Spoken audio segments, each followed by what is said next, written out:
अस्सलाम वालेकुम दोस्तों। उम्मीद है कि आप लोग ठीक हैं, खैरियत से हैं।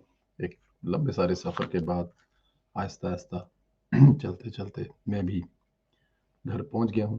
और जाहिर है पूरे दिन की थकावट, फिर लंदन में कुछ तबीयत भी ख़राब हो गई और फिर भागना, फ्लाइट्स पकड़ना, काफ़ी चीज़ें मिस हो रही थी। ख़ास तौर पर आप लोगों से जो लाइव मुलाकात होती है वो बड़ी डिस्टर्ब थी। इंशाल्लाह ताला आज से अपने प्रोग्राम में भी आप लोगों से मुलाकात हुए करेगी।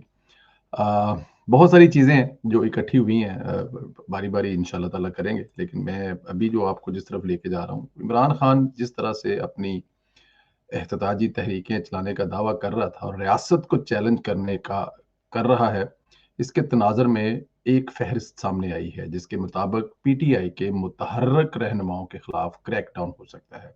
इसमें वो लोग शामिल हैं जो इंतशार फैलाते हैं। अब इंतशार डेफ़िनेट आप अ, वैसे तो पूरी की पूरी जमात ही इंतशार है। खुद इमरान खान जिसको कभी-कभी कुछ लोग इंतशार खान भी कहते हैं। तो अगर आपने हुकूमत ने कोई लिस्ट बनाई है तो उसमें तो पीटीआई का कोई कोई कारकुन तो बहुत दूर की बात है, लेकिन कोई बचेगा ही नहीं। अब देखें इमरान खान की जमात में एक से एक बढ़कर वो हरकतें करेगा कि इमरान खान की नज़र में नुमाया नज़र आए। असद उमर को ले लें आप, गंडापुर साहब को ले लें आप, वो लौंडा लपाड़ों में से जो एक हमाद अज़हर है उसको ले लें आप। ये खान की नज़र में अच्छा साबित करने के लिए तो ये टॉप के इंतशार फैलाने वाले हैं, आपको याद होगा। बल्कि आप छोड़ें इनकी वो जो लाहौर की वो जो कभी इलेक्शन नहीं जीती डॉक्टर साहिबा, उसको देख लें आप, उसकी ज़ुबान पर जो आता है, शीरी मज़ारी को देख लें। फवाद चौधरी को पकड़ा है और फवाद चौधरी के पकड़े जाने पर जिस तरह फ़रह हबीब ने गुंडागर्दी की, वो आपके सामने है। अभी तो कुछ किया ही नहीं हुकूमत ने, अगर देखा जाए इनके साथ, जब ये हुकूमत में थे तो 5,000 बंदा करने का प्लान करते थे, किसी को छोड़ने का नहीं। जेल के अंदर जो इन लोगों ने किया, वो सब आपके सामने है। तो प्लान अच्छा है, इनको पकड़ना चाहिए। मुल्क में जब तक सियासी इस्तेहकाम नहीं होगा, तब तक ये मुल्क तरक्की करना दूर की बात, आपके रोज़गार दाँव पर लगे हुए हैं। और इमरान खान को ये बात समझ आनी चाहिए और उसके नज़दीक रहने वाले लोगों को तो ये बात ज़रूर समझ आनी चाहिए कि अगर वो इसी तरह बदमाशी करते रहे, और ये उनका मकसद भी है कि ताकि मुल्क में इंतशार फैलता रहे और मुल्क जो है वो अ, सीधा ना हो, इसके अलावा इनका कोई और मकसद ही नहीं है। तो ये जो लिस्ट बनी है, मेरे ख्याल में पूरा पाकिस्तान इसको वेलकम करेगा। वज़ीर दाखिला राणा सनाउल्लाह भी कह चुके हैं कि इमरान खान की गिरफ्तारी का इरादा तो नहीं, लेकिन जिस तरह वो बयान दे रहे हैं, गिरफ्तार करना बनता है। इनके कहने का मकसद यही है कि ये जो एहतजाजी सियासत मुल्क की मैशत के लिए कारी ज़रब है, इस वक़्त रियासत इसकी मुतहम्मल नहीं हो सकती। बिल्कुल ठीक है राणा साहब, बहुत उम्मीदें भी हैं आपसे। आप माशाल्लाह आए दिन कोई ना कोई ऐसी बात करते रहते हैं, लेकिन पकड़ते नहीं। और ये बात आपको कन्फर्म कर लेनी चाहिए कि जब तक आप इमरान खान को पकड़कर किसी मच्छ जेल में नहीं फेंकते ना, उस वक़्त तक इस वक़्त मुल्क, ज़ाहिर है मुल्क में सियासी इस्तेहकाम इमरान खान आने ही नहीं देगा। उसको इस बात का अंदाज़ा है कि मुल्क में अगर सियासी इस्तेहकाम आ गया, तो फिर इमरान खान फ़ारिग है। ये तो इमरान खान को पता है। तो इसलिए इमरान खान कभी सियासी इस्तेहकाम नहीं आने देगा। आपके पास चॉइस ही कोई नहीं है, या तो फिर आप इमरान खान को वज़ीर-ए-आज़म बना दें और आप लोग घरों में बैठ जाएँ, जो तबाह करता है इमरान खान को करने दें। और अगर ये नहीं करना तो फिर इमरान खान का कोई ना कोई इंतज़ाम तो करना पड़ेगा। इसकी लाइव नशरियात पर पाबंदी लगाएँ, इसको पकड़ कर मत जेल में डालें। मुल्क के वसीअतर मफाद में कभी-कभी मुश्किल फैसले करने पड़ते हैं और ख़ास तौर पर वो ताकतें जिन्होंने इसको इतना बड़ा फितना बनाया है, उनके तो फ़राइज़ में बड़ा इज़ाफ़ा हो गया। मैं ये नहीं कह रहा कि वो सामने आए और इसको उठा के जेल में फेंक दे, लेकिन खुदारा इसके ऊपर जो लीगल केस हैं, इसने जो तबाहियां मचाई हैं, कम से कम वो तो बड़ी खुली खुली सामने है। पता नहीं कौन कौन से केस ऐसे इमरान खान पर है जिनमें ये कभी शायद जेल से बाहर ना आए। तो हिम्मत करें, हौसला करें और डालें राणा साहब। हम आपके साथ हैं, अवाम आपके साथ है। अच्छा जी, इमरान खान ने अपने कत्ल का प्लान सी बताया है, दावा किया है कि आसिफ अली जरदारी एजेंसियों के लोगों को साथ मिलाकर मुझे कत्ल कराना चाहता है। ये प्लान सी है। दहशतगर्द तंजीम, पैसे देकर पैसे दिए गए हैं। मैं अगर आपको ये उनका ये सुना दूं तो उसके बाद इस पे बात करें। मेरे ख्याल में ये पहले मैं सुना देता हूँ जी आपको। प्लान सी बना है। अब ये तीसरा प्लान सी बना है। आसिफ जरदारी इसके पीछे है। करप्शन का पैसा इसके पास बेतहाशा है। सिंध हुकूमत से ये बकायदा सिंध हुकूमत से जो पैसा लूटता है वो या इलेक्शन के ऊपर लगा देता है या सेनेट के इलेक्शन में एमपीज को खरीदने पे लगा देता है। जो भी इलेक्शन आजाद कश्मीर का गिलगित बल्तिस्तान बेतहाशा पैसा फेंकता है क्योंकि चोरी का पैसा है। ये पैसा इसने लगाया है, एक दहशतगर्द तंजीम को इसने पैसा दिया है।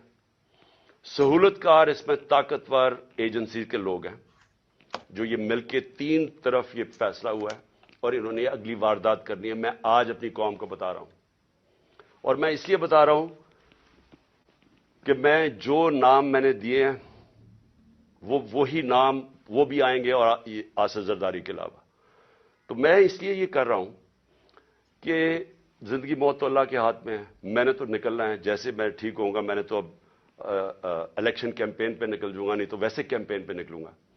लेकिन मैं तो बंद में नहीं होऊंगा, लेकिन मुझे कुछ हुआ तो सारी कौम को पता होना चाहिए कि कौन लोग। जी, ये एक अब इनकी फ्रस्ट्रेशन का हाल आप ये देखें कि नया स्क्रिप्ट तैयार हो गया, यानी अब एक नया ड्रामा किया जाएगा। पता नहीं किसके कोट और किसकी जेब से कितनी गोलियां निकाली जाएंगी, लेकिन एजेंसियों पर दोबारा इतना संगीन इल्जाम, मौजूदा आर्मी चीफ पर बड़ा इल्जाम है। उन्हें जरूर इस पर एक्शन इस पर लेना चाहिए। ये तो तय है कि इमरान खान की सियासत खत्म हो चुकी है, बैकफुट पर जा चुका है, इस तरह के कई ड्रामे कर चुके हैं। आसिफ अली जरदारी और एजेंसियों पर इल्जाम लगाने से पहले क्या है इमरान खान की ये बात मान ले, जिस तरह ये हमेशा कहा करता था जी मैंने 35 पेंचर तो ऐसे ही कह दिया था, इसमें तो वो हकीकत ही नहीं है। पूरी कौम को 6 महीने रोलने के बाद वो जी मुझे तो मुबश्शिर कुमार ने बताया था, मेरा इससे कोई तल्लुक नहीं है। माजी में जिस तरह की चीजें करते रहे, हमें बताता रहा कि एमक्यूएम दहशतगर्द जमात है, एमक्यू के खिलाफ जाके आपने मुकदमे लंदन में किए, बाद में पता चला जी वो तो सब झूठ था, एमक्यूएम तो मेरी हमायती जमात है। परवेज अली पंजाब का सबसे बड़ा डाकू था, हमने मान लिया कि जी इमरान खान साहब कह रहे हैं परवेज अली साहब जो है वो सबसे बड़े पंजाब के डाकू हैं, फिर आपके वो इत्तेहादी बन गए, आपके वो कुलीग बन गए, आपने उनको वजारत आला दे दी। इसी तरह लंदन में बताया गया जी कि शरीफों की बड़ी अरबों खरबों की जायदाद है। अब लंदन की अदालतों में इमरान खान की हुकूमत को, इमरान खान के वकीलों को, इमरान खान के मशीरों को जुर्माने हुए। हम कौन कौन सी बात माने? लंदन में अरबों रुपया मलिक रियाज का पकड़ा गया, हमें कहा गया जी वो करप्शन का पैसा है। लंदन की हुकूमत में, इंग्लैंड की हुकूमत ने, बरतानिया की हुकूमत ने वो पैसा हमें वापस कर दिया, इमरान खान साहब ने मलिक रियाज की जेब में डाल दिया। इमरान खान साहब आपकी कौन सी बात मानी जाए? अब आप आर्मी चीफ पर, एजेंसियों पर और आसिफ अली जरदारी पर एक ऐसा इल्जाम लगा रहे हैं जिसका ना कुछ सर है ना पैर है। अगर आपके पास वो बंदों के नाम है तो बताएं कौन को। अब मरना तो हर किसी ने है। अब आप देखें, प्लानिंग देखें इस बंदे की, मरने के बाद भी वो कह रहा है कि अगर मैं मर भी जाऊं ना तो इस मुल्क को सीधा ना रहने देना, इस मुल्क में सियासी इस्तेहकाम ना आने देना, मेरे मरने के बाद भी तुम लोग इस मुल्क की बर्बादी को जारी रखना। मतलब मरने के बाद भी जो है वो अपने प्लान बता रहा है आपको। इमरान खान साहब, अब हम आपसे क्या तरला करें, क्या मिन्नत करें कि खुदा के वास्ते इस कौम की जान छोड़ें, अल्लाह का नाम ले। बहुत दिया है इसने आपको, इज्जत दी है, तो बहुत कुछ दिया है।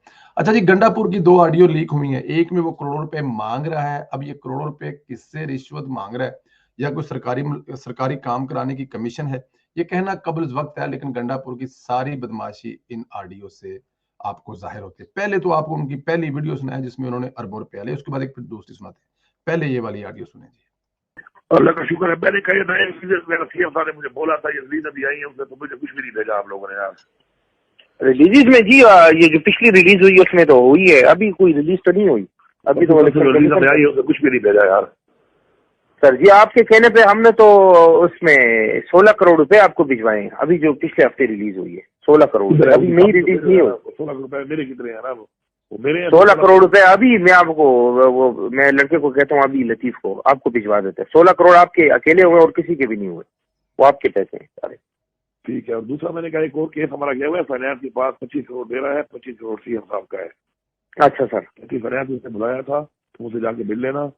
उस पर यह था कि ये अनस्पेंड पैसे पड़े थे रिलीफ वाले, तो सीएम साहब ने कहा था उसको कि ये दिखा हमारे डीसी के अकाउंट में है, इनको रिलीफ से क्लोज करो, अपने अकाउंट में लाओ फाइनेंस में, और 25 करोड़ रुपया सवाल भेज दो मेरे हल्के में एलजीजी में, और 25 करोड़ रिलीफ भेज दो अलियमीन को डी खान में। ठीक है सर, इसमें फॉलो अप कर दो, मुझे ये वाला भेज दो 16 करोड़ आप कह रहे हो। 16 करोड़ आपको भिजवाते हैं। दूसरा मैं पूछता हूँ, असल में वो आजकल फाइनेंस वाले हमारी बात भी नहीं मान रहे। कल से हम लगे हुए हैं पीएनडी वालों के साथ भी, आज भी उनकी मीटिंग थी नए सीएम के साथ, तो मैं इंशाल्लाह आपके केस पूछता हूँ क्या पोजीशन है। ये 16 करोड़ मैं आपको भिजवाता हूँ, लड़के को देता हूँ। 16 करोड़ हफ्ता पहले वाले थे या ये तो 15-20 पहले भी हुए थे, वो तो ज्यादा थे। 10-15 दिन पहले जो हुए थे वो वाले, फिर उसके बाद नहीं हुए थे। 2-3 दिन पहले और भी हुई है ना, उससे मुझे नहीं वो नहीं हुए। वो इन्होंने लेटर किए डीसी को कि हमें डिमांड भिजवाएं, वो रिलीज नहीं हुए, वो रुके हुए हैं। वो ये जब हुकूमत चेंज हुई है उन्होंने रोक दिए हैं, वो उसमें 1 रुपए भी रिलीज नहीं हुआ। नया कोई तो मेरे 10 करोड़ डाल देना रलीज खान मेरे। ठीक है सर, वो हमने डाले हुए हैं आपके, तो हर एक उसमें हम डालते हैं। सीएम साहब ने हमें कहा था। अब इस पे हम क्या बात करें जनाब, खुलेआम करोड़ों रुपए की बातें हो रही हैं। 16 करोड़ पे जो है वो आपको भेज देते हैं, भेज दी है। अब ये 16 करोड़ किस मद में लिया गया है? क्या कोई फेवर दी गई है कि रिश्वत है, कुछ सरकारी काम करवाया गया, गुंडागर्दी है, बदमाशी है? साथ में ये भी कह रहा है कि 25 करोड़ मेरे और 25 करोड़ सीएम साहब के हैं, वो भी रिलीज करें। वो 25 करोड़ उनको भेजें और 25 करोड़ मुझे दें। अब देखें, करोड़ों रुपए इन वजीरों के लिए, इमरान खान के इन जो फ्रंट के मुजाहिद हैं, जो फ्रंट पे लड़ने वाले इमरान खान के सिपाही हैं, ये करोड़ों अरबों रुपए, अब करोड़ों रुपए तो ये खा रहे हैं। अब सोचें सीएम साहब, सोचें इमरान खान साहब, सोचें पिंकी पेनी, सोचें गोगी, सोचें इन तमाम लोगों के करतूत। पाकिस्तान का कर्जा डबल हुआ है और यहाँ पे ये लोग कहते हैं कि जी हमने पता नहीं मतलब क्या कर दिया। एक यूथिया से बात करो, जी पिछले कर्जों को हमने उतारा है। लेकिन यार पिछले कर्जों को उतारा है तो फिर तो कर्जे कम होने चाहिए ना। ये कौन सी ऐसी साइंस है, रॉकेट साइंस है कि आपने कर्जे लिए हैं और कर्जे डबल हो गए हैं और लिए कर्जे इसलिए कि डबल उतारने के लिए? तो ये चोरी की जो कहानियां है ना, ये आप सुनते जाए। अच्छा, ये तो लिए है ना, एक ऑडियो और भी है उनकी, आपको वो भी सुनाते हैं। उसमें डिमांड कर रहे हैं, इलेक्शन आने वाला है, मौलाना से मुकाबला है, पैसे भेजें। मतलब गंडापुर जो है वो सिर्फ और कोई काम नहीं कर रहा, गुंडागर्दी और बदमाशी से पैसे इकट्ठे कर रहा है। ये भी सुन लीजिए। आप कैसे हैं? अल्लाह का शुक्र है सर, आपकी सेहत ठीक है? हाँ बिल्कुल, और खैरियत है? अल्लाह का शुक्र है, बस सर बाकी खैरियत है। आपसे रिक्वेस्ट है सर, हमारे तो सारे वो हकूकते भी तोड़ दिए खान साहब ने और अस्सी से ही मंजूर हो गए हैं। तो इलेक्शन सर भी आ गया है, पता है मेरा मुकाबला मौलाना से होता है, पीटीएम का वो सरबराह है, पूरी उनकी हुकूमत है फेडरल की। तो आपने इलेक्शन में डोनेशन जरूर करनी है सर, छोटा भाई हूँ सर आपका। जी जी बिल्कुल। तो बाकी मुझे बताएं, मुझे बताइएगा। आतिफ से आप कोऑर्डिनेट कर लेना सर, हमारा तो बंदा आपका है ना आतिफ भाई। क्या कहें? हमारा तो मैंने कहा आतिफ भाई है ना सर आपके पास। ठीक है, मुझे बताइएगा कि मैं क्या कर सकूं, जो कोई होगा। जितना आपसे हो सके sir, I will oblige like always. Okay, alright, thank you ji. यहाँ पे डिमांड की जा रही है जी कि हमें इलेक्शन लड़ने के लिए पैसे दें। अब जाहिर है जो इलेक्शन लड़ने के लिए वो चंदा देंगे वो कुछ ना कुछ तो उनका होगा, कोई आपने उनको फेवर दी होगी या वो आपसे डरते होंगे, या उनके आपने बड़े बड़े काम किए होंगे और अपने ज़माने में जब आपकी हुकूमत थी इन लोगों को फेवर्स दी होंगी, इन लोगों ने अरबों रुपया कमाया होंगे, तो आज वो करोड़ रुपये देंगे। और फिर फ्रंटमैन का नाम भी बता रहे हैं कि आतिफ साहब जो हैं वो आपसे मिल लेंगे और उनके साथ मिल के मतलब कि जो आपने देना है, या फिर आतिफ साहब बताएंगे जी गंडापुर साहब कह रहे हैं कि 25 करोड़ है, 50 करोड़ है, 30 करोड़ है, जो भी है। अब ये एटीएम कौन है, इसकी क्या हकीकत है, इसके पीछे क्या कहानी है, ये अल्लाह बेहतर जानता है। लेकिन आप देखते जाएं, ये इमरान खान की रियासत मदीने के वो वजीर हैं जिन्होंने रियासत मदीना बनानी थी। कोई एक बंदा इमरान खान के साथ हो और उसका नाम इन करप्शन कहानियों में ना है, ये हो नहीं सकता। इमरान खान ने जो तबाही मचाई है, डेफिनेट उसके रिजल्ट तो हमारे सामने आ रहे हैं। लेकिन अभी आप देख लें, ये गंडापुर है सबसे क्लोज इमरान खान साहब के। आखिरी ऑडियो जी आपको सुनाते हैं, चौधरियों की धड़ाधड़ ऑडियो जो है वो लीक हो रही है। ये ऑडियो भी सुन लें और उसके बाद इस पर बात करते हैं। जी बेटा। हाँ जी, बात कर रहे हैं आपने कहा। अच्छा, लेकिन ये है कि उधर रौला काफी डला है। हाँ, इन्होंने थोड़े बहुत पत्थर वगैरह फेंके हैं। हमने फिर हमारी थी कोई 40-50 बंदूकें, हमने छट्टे खोल दी वहाँ पर। फीता काट है गरीब बन गई। फिर किधर गए वो बंदे पत्थर फेंक दे? पुलिस ने बाबा कुट्टा है, पुलिस ने भी कुट्टा है, पुलिस ने फायरिंग की है, हमने भी बड़ी फायरिंग की है। नहीं वो बट्टे थे बहुत ज्यादा, तो वहां से निकलने की थी। यानी सिर पे बजना था, सर फट रहा क्या ना, यानी सिर पे ईंट बजी थी, फटना था सर। लेकिन ये कि सीधा सीधा काट दिया था और 250-300 बंदा था ये तो जांच का रहा। तो फिर फायर हमने कम से कम 20 गनों के कम से कम 1000-2000। नहीं चलो ये बातें नहीं करते फोन पे, तो ये बताओ कि उसका ये वो नईम रजा की वीडियो है? नईम रजा के बाद आज रात इसको मैंने पर्चा दिलवा के अंदर करवाया। वो शायद रजा तो मुझे वीडियो में नजर नहीं आया। दोनों मुझे शायद नहीं, दोनों नहीं शायद था उधर। हाँ सारे इधर थी, बाबरी बुबरी सारे बैठे थे। बाबरी तो ही पर्चा दे उसने भैन जो फाड़ के अंदर कर। भाई एक बार डीपीओ का फोन कर दे, वो तो उनके पास सारे जिले की पुलिस यहाँ थी। एक तो इनकी जुबान चौधरी बरादरान की, ये माँ बहन की गाली के बगैर बोलते नहीं है, इसमें भी गालियां निकाल रहे हैं। दूसरे कह रहे हैं कि ये फीता काटा है, जबरदस्ती कर रहे हैं। 1000-2000 तो हमने भी मतलब फायर किए होंगे, और फीता काटा है। हम बड़ा काम ये कर रहे हैं कि काटे हुए फीते को दोबारा कर रहे हैं, ये काम है चौधरियों का। चौधरी बरादरान की बदमाशी तो जाहिर है मशहूर है, लेकिन अब जरा खुल के सामने आ रही है, क्योंकि ये ऑडियो रिसेंटली है। ये पिछले दिनों जब ये फीता काटने गए हैं तो आबादरदा कोटला के बंदों ने या वहाँ के जो मकामी लोग हैं उन्होंने मार मार के भगाया इनको वहाँ पर, और आप लोगों ने वो देखा होगा। काफ़ी ज़्यादा इनको वहाँ पर मतलब लम्हा पाया उन्होंने। नज़र आ रहा था वो, मतलब कि बदमाशी जो है वो ऐसे करनी आसान तो नहीं होती ना। आप ऐसे कैसे बदमाशी कर लें, किसी की तरफ जाएं और बना बनाया अस्पताल, चलते हुए अस्पताल में जाके मतलब आप फिर अपनी तख्ती लगा के आ जाए कि ये हमने बनाया है, ऐसा तो नहीं होता। और आबाद रजा के जो टाइम है वो तो इनको टफ देता है। चौधरियों के भी बुरे वक्त शुरू हैं जी, लेकिन ये है कि चौधरी हैं सियाने। मैं तो अब तक कन्फ्यूज हूँ कि चौधरी हैं किस साइड पे। आधे चोरी एक साइड पे है, आधे चोरी दूसरी साइड पे है। तो अब ये मुश्किल है फैसला करना। दोनों तरफ मिलके खेल रहे हैं। हुआ पहली दफा है, पहले एक ही दफा खेलते थे चौधरी बरादराना, लेकिन अब दोनों तरफ खेल रहे हैं, मिलके खेल रहे हैं। अब देखना ये है कि क्या चौधरियों ने इसमें से अचीव करना है, क्या चौधरी में से पाना है।